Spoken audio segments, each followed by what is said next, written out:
Hello, I'm so happy I got a hold of you. Welcome back to part 3 of my top 50 favorite games of all time. And let's get right back into it with number 30. Now, number 30 is a game that was on my top 10 games of the decade for last decade. And it's Red Dead Redemption, the first one.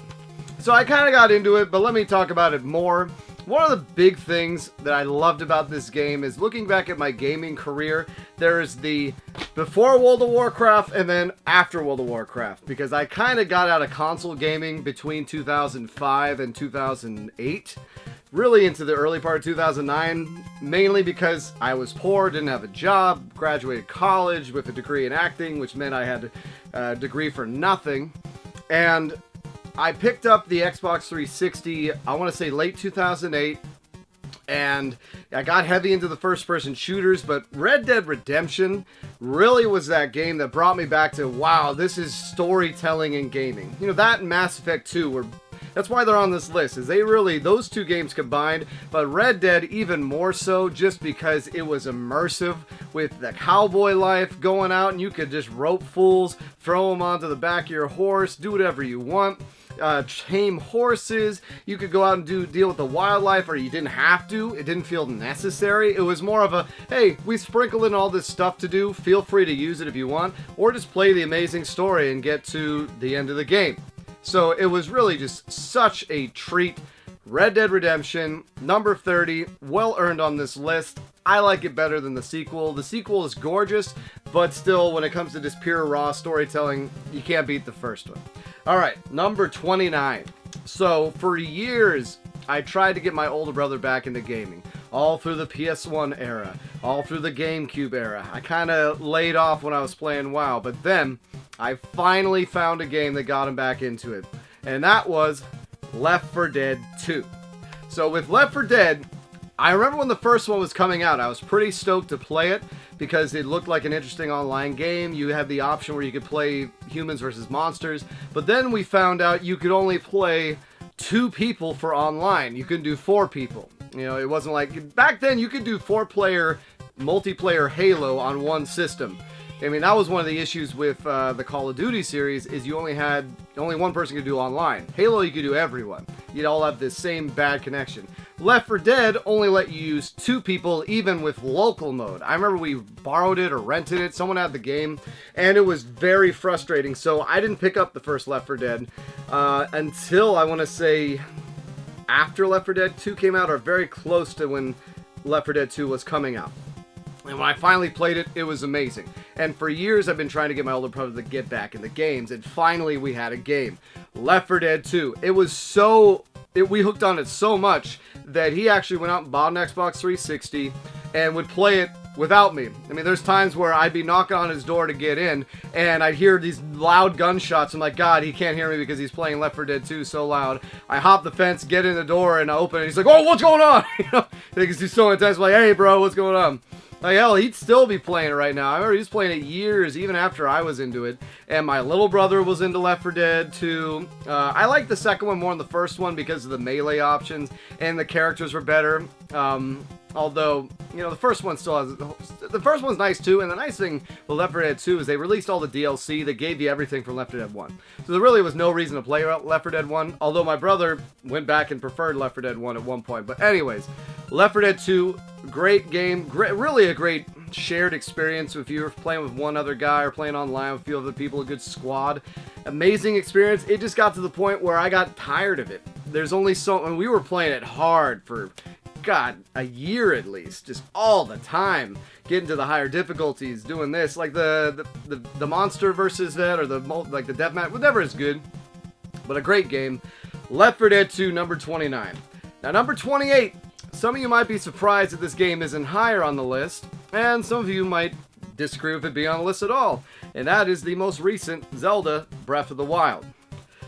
How could it not? I love this game. It was up there with my favorite Zeldas of all time. As you can see, this is I want to say the second Zelda game on the list, and there's more coming. There's definitely more coming. And I just had such a great time with it. It was a phenomenal way to launch the Switch after the Wii U was such a disappointment. After the Wii, for me, I never liked the Wii that much. So Breath of the Wild really was a nice statement of Nintendo is back. And then they followed it up with Mario Odyssey. They followed it up with all these other games. You know, I finally got experience Splatoon 2, and you know, you had Mario Kingdom Rabbids, all that stuff. But Breath of the Wild really set things in motion, and was just a gorgeous game. So much fun to play. I mean, after playing Zelda 1 last year and kind of getting that exploratory feeling from, you know, from an older bygone era, I could see how people would relate. I just loved it. I loved it. I loved finding the shrines. You know, there's nitpicks you could have. Just going through it blind, though, in that first playthrough. Not even doing the Divine Beast, just going around getting all the different towers was so fun. Even though that's a mechanic I've seen in Assassin's Creed for years. It was just so fun. Like, they just did such a good job with the game. Breath of the Wild. Number 28. Now, number 27. Oh yeah, we got another Final Fantasy on this list, baby. So after Final Fantasy VII, I was lock, stock, and barrel into the Final Fantasy series. And I saw an article for an upcoming game called Final Fantasy VIII. That's right, bitches. I'm putting Final Fantasy VIII above 7. In fact, this is the highest of any of the mainline Final Fantasies on this list. Chiefly because I am a hardcore fanboy for Cypher. Or Cypher. I say Cypher. It almost is like, you know, I finally started playing Final Fantasy VII Remake, and they call it Mako instead of Mako. What the hell's wrong with you people? It's Mako, just like it's Cypher. And I love this game, not just because of Cypher. It was nice because it was realistic-looking sprites outside, so when you're walking on the streets, you'd have your whole party behind you. You didn't look like these little doughboys, you know, Lego men walking around, and then getting into battles and having these nice-looking figures. It was the same between both. I enjoyed the music was great, the battle system, the story, I will say, got a little The triple triad system, I absolutely loved. I got all the summons, I got all the triple triad cards. I had this ultimate save file where I was going to go through and get everything. And then I somehow deleted it. Because I had two save files. I had one where I went and beat the game, then I had one where I went from the very beginning, or early on in the beginning, and got everything. And I mean everything. And I was finally getting to the end of the game. I was going to take on, like, the ultimate weapon. Whatever, I can't even remember. And somehow I deleted it. I don't even know what it was for. It was for some bullshit, like Star Wars Master of Tersakai or something stupid. Star Wars Power, I don't know. But yeah, Final Fantasy VIII, I love it. I dressed up as Cypher in the 8th grade. I think I've told before, I dressed up and some girl I had a crush on was like, who are you supposed to be? And I'm like, oh, I don't know. They're like, well, that's a very specific costume to not know who you are. Like, I had a gunblade fashioned. My dad did the scar. Like, I was so, spoilers, I was so bummed that he was never in your party and he's always the villain. But he doesn't die, so there's that. So, hey, small things. But yeah, Cypher, awesome. Final Fantasy VIII, number 27. Now, number 26. Number 26 is a survival horror game. It's one of the higher ones on this list. It's for the Xbox 360 or the PS3. I first saw this game in college when my buddy Matt Horn, Alexi, Dakota, they were playing in their place. And it just looked frightening, bloody, disgusting. I think I was still playing WoW at the time, so I wasn't wrapped in. But I was looking at it, I'm like, man, that's a game I'm going to have to get someday. So I finally picked it up, I want to say in 2009. Played it for maybe an hour, and I just had to stop. You know, my little brother was there, and like we were watching. I'm like, dude, I'm too tense. I can't do this. I don't handle scary games well, apparently. And that is Dead Space. One of the reasons why I had Jen play for the beginning of this in Noob Gamer is because I wanted to see how she experienced the beginning, and notwithstanding, we had the exact same reaction. It's frightening, especially when you get in the elevator, the thing opens up. Ah! Like, it's just. Oh my god, just such good memories. But the game, it gets less stressful because you get more powerful, and was just such a great experience. You know, second to none. I hadn't played a game like that since, you know, the earlier Resident Evils, and Dead Space was a phenomenal. Another one of those games that brought me back into, oh, here's a next-gen survival horror game. So Dead Space, that is my, I want to say, number 26, I believe. So then number 25. 21. Yep, 25. This is one that actually, when I originally made the list, I forgot. And I just went back and like, man, how could I not have this one? You know, and I will say there are some games on this list that I wanted to be on it. Punch-Out. Punch-Out is a phenomenal game. It'd be number 51. It probably should be higher than that, but it's not on the list. But this game, I think I crossed off Burnout and put it much lower in the list. You already saw it, I want to say, a week or two ago. And this game is a game I play with my brother. It's a phenomenal NES game, great music, and that bad boy is the original Contra. And I kind of label Contra, Super C, Contra 3, they all kind of blend together, but nothing tops the original Contra because it had that 30-man life code. And it meant that you could, I mean, I've played through this with my wife and we've beaten it. And pretty easily. I've even managed to beat it on normal mode, which is something I never did as a kid. How you guys do it with the no-def run, you know, bravo to you. I don't know how you do it. Then again, I've beaten Cobra Triangle, so it's really just a dedication. But, God, the music's great. Such a fun co-op game, simultaneous co-op game, because that was, there weren't too many like that. Usually it was taking turns. Contra, you got to play with your buddy. You could screw your buddy up by jumping up and killing them. And it was just a lot of fun. You had the spread gun, the laser, all the cool alien stuff. I mean, the guys on the front look like action stars. There's people who say, oh, it's modeled after Arnold and Rambo, whatnot. But hey, there you go. Number 25, Contra. Number 24. So number 24 is a bit of a cheat because this spans the whole series. But let's face it, the series hasn't really evolved. And that's going to be NBA Jam. Now, this is NBA Jam 2011. I prefer the On Fire edition of this. It was download only, but I'm also talking about NBA Hang Time, the NBA Jams. Like, it's all the same game. 2-on-2 basketball. Amazing announcer. Boom, shakalaka! You get on fire. Hell, when I used to play beer pong in college, everyone had the On Fire rule. Because when you hit consecutive shots, hit it twice, he's heating up. Hit it, he's on fire! So much fun. They introduced Team Fire in the 2011 version, and then I just have such great memories with this game. One of them specifically was that when I was dating my wife, we would have a thing where I would play with my brother against my wife in NBA Jam, and then we would compete. However, during the match, my wife and I would switch controllers, and then I'd come back and win the game. And I don't know if my brother never picked up on this or if he knew and just enjoyed it, but literally we did this for 3-4 months off and on. And every time I would get to the point where, you know, we were up by 10, 12 points, 4 minutes left in the game, and then my wife and I would switch the controller, and then I just start banking threes. It's like 3, 3, 3, and my brother would get so heated because my wife, she wasn't, I mean, she was okay with the game, but she'd be too busy laughing. So literally, she'd get the ball, I'd shove her, grab the ball, hit a corner three, and then suddenly I had such good wins. One time, I mean, there was ones where I literally hit buzzer beaters to go by 1 point when I could have dunked it easily to tie it. No, I went for the win. And it was so damn funny. And what a great memory, what a great series. The Arcade 1-Up NBA Jam's coming out this Christmas, and I might have to pull the trigger on it. I've managed to resist so far, but God, how could I not get it? So yeah, NBA Jam, that is number 24. Number 23. Everybody loves some Mario Kart. So do I. And my favorite one is Mario Kart 64. Everything that made the original good, but improved on it. Double Dash was fine. I didn't like the double characters. The Wii one, I was never a fan of motion controls, and I didn't have a Wii, so I didn't get good at it, and I didn't like it. I never played the handheld ones. And then the one on the Wii U was enjoyable, but once again, I didn't play it enough. And I hated how the split screen was now vertical split screen instead of horizontal split screen. And I don't have Mario Kart 8 Deluxe, which still has the same split screen. They did have the battle mode.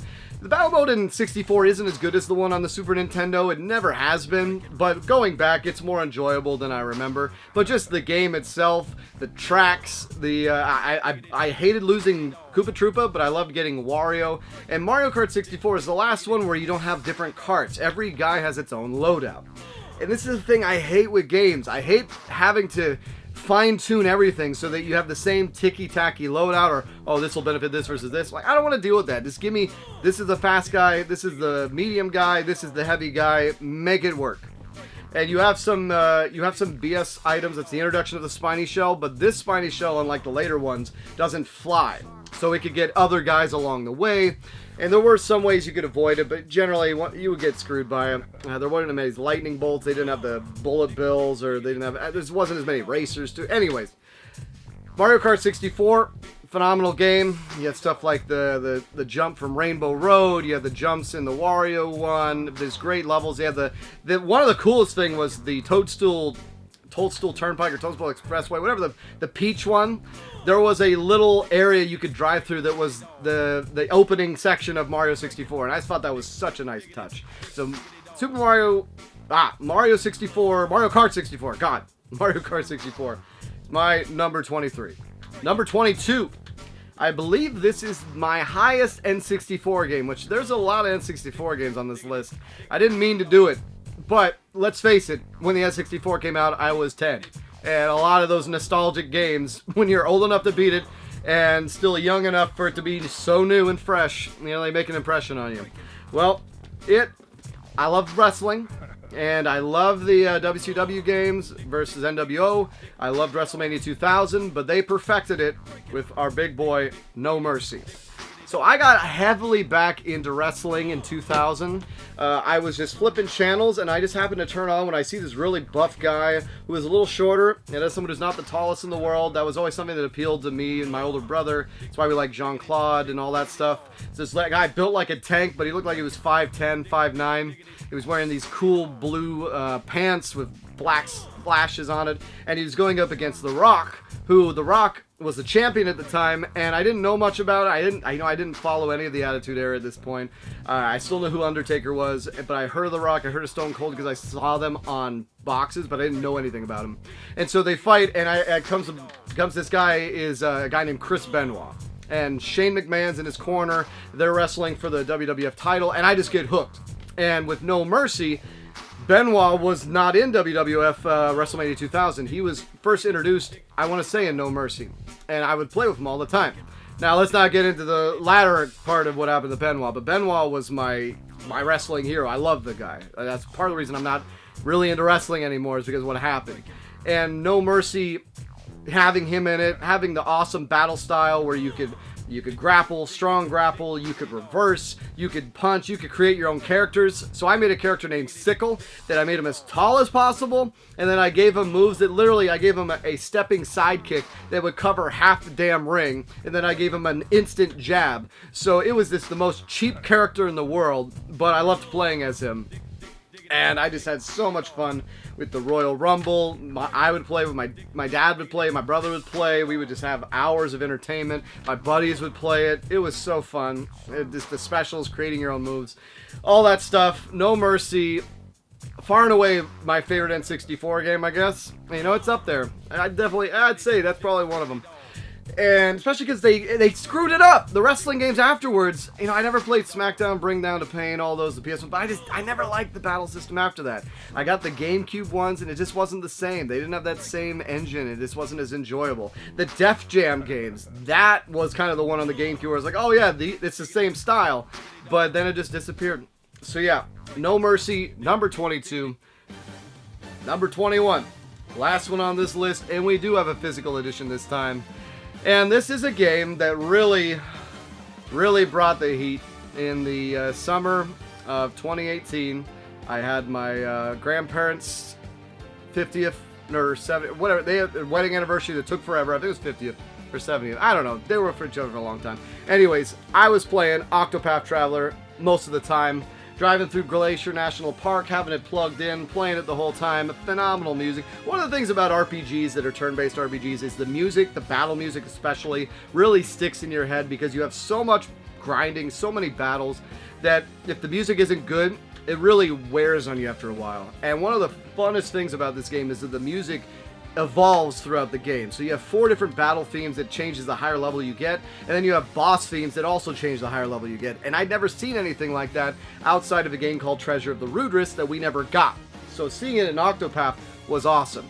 Such a great combat system with the boost system, so many cool characters, just phenomenal game. Just listening to the music gives me the warm feeling. So Octopath Traveler, number 21, well earned. Another 10 in the books. We're getting to the top 20, people. Be excited, because we have a lot of good games already, and we got some goodies coming up. It's been so nice getting a hold of you. Take care.